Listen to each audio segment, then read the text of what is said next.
If you only knew the power of the dark side, it is your destiny.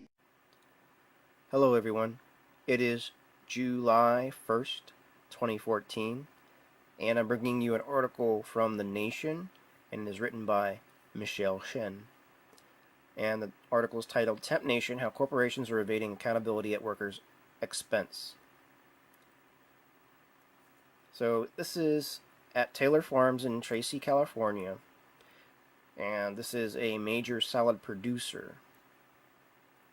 And one of the workers is quoted as saying, her name is Susie Cerna, they don't get the proper training, and she's talking about temp workers.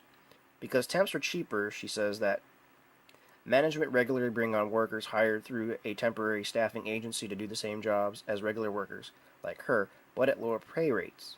Often temps only get a certain amount of training because they know that they're going to let them go. When she's campaigned to organize the work site with Teamsters, she says that the temp workers face consequences for showing interest in the union. They'll let them go, but they'll bring on somebody who will stay with the company, she observes. That person will have a negative attitude and follow the rules of whatever the crew leader is doing. She has also found that when she's trying to tell people basic things, such as not wearing sandals, wearing boots, and there is no communication from the temp agencies to these companies. They don't get the proper training. She recalled how she spotted one temp worker wearing tennis shoes instead of requisite boots. It's like, do this, do that, no communication whatsoever. So this is the supply chain from these companies. You have a major retailer that is at the top, a manufacturer or a warehouse in the middle. Underneath the manufacturer or warehouse is the labor staffing firm, temp firm, labor contractors, subcontractors. Then they hire the workers, and then those workers hire other workers. So the staffing firm's workers hire the workers that are going to work in this warehouse for this major retailer. Just covering what Shen wrote. While contracting makes sense when firms need short-term specialized services such as catering or web design, in many low-wage industries, and even in the public sector, the outsourcing firm's core job duties have become a strategy to efficiently circumvent labor, environmental, and civil rights policies. So this is why I say when you go to work for one of these temporary agencies that you are just prostituting yourself to the company. Thanks to legal loopholes and its oversight, the NELP argues outsourcing companies, NELP being National Employment Law Project here, allows companies like Taylor Farms to distance themselves from labor-intensive parts of their businesses by contracting out jobs that would otherwise be done by human employees.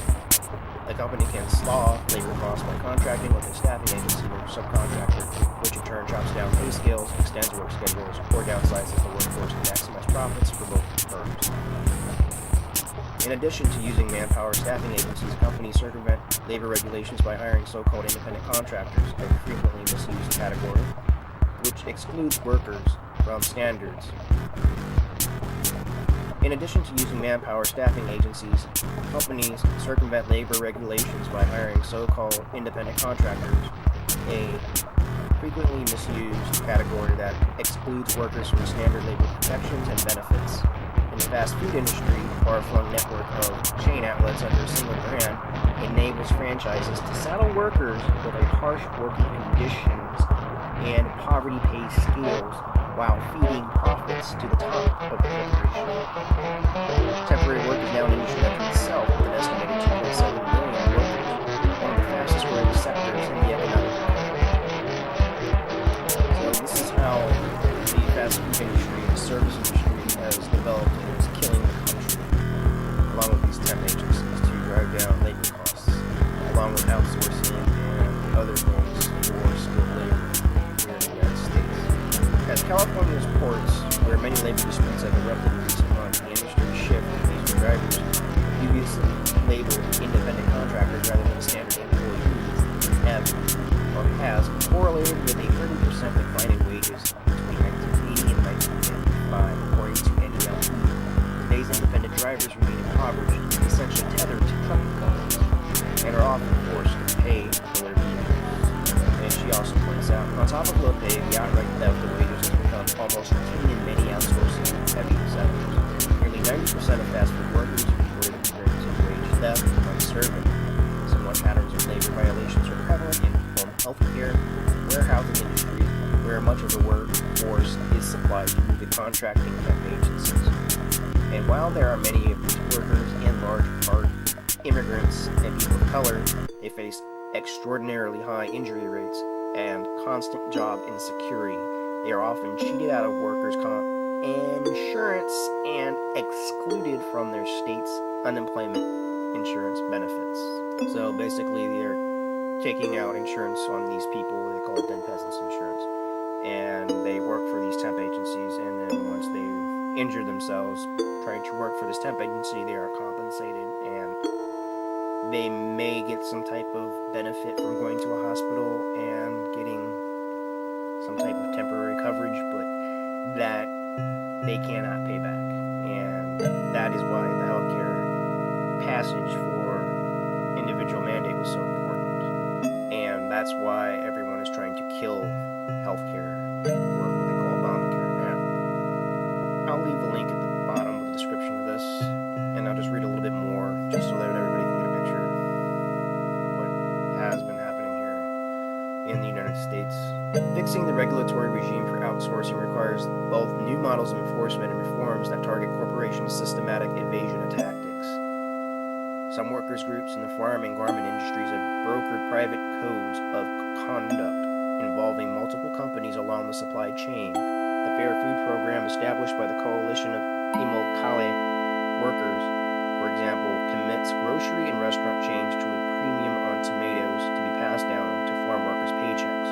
But the NALP warns that these private agreements, which theoretically backed by formal contract, are often difficult to enforce and reliant on corporate voluntarism. And then there's other ones here.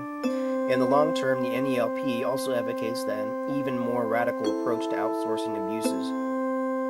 Treat the industry as a whole as an employer, and a concept they've dubbed Bosses Inc. The proposed framework would sweep in a potentially accountable major retailer that creates a multi-tiered supply chain comprised of third-party logistics firm hired to manage the delivery and distribution of goods from ports to retail stores, which in turn engages logistics company to manage a warehouse where workers supplied by a temporary agency or labor staffing firm unload, pack, ship containers for distribution to the retail outlets, because that retailer is in a position to know the work being performed and can control operations of the business in the chain so that they can comply with basic labor standards.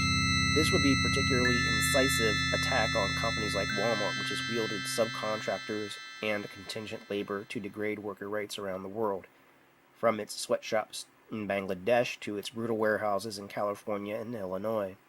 If Walmart can seamlessly link together its transnational production chain, it should be able to institute a standardized protections for all workers, fueling its global hegemony.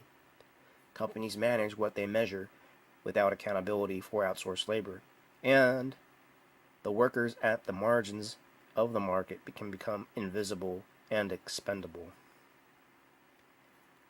This is Take the Gate. Please comment, rate, and subscribe.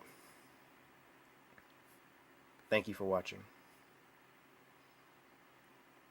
Signing out.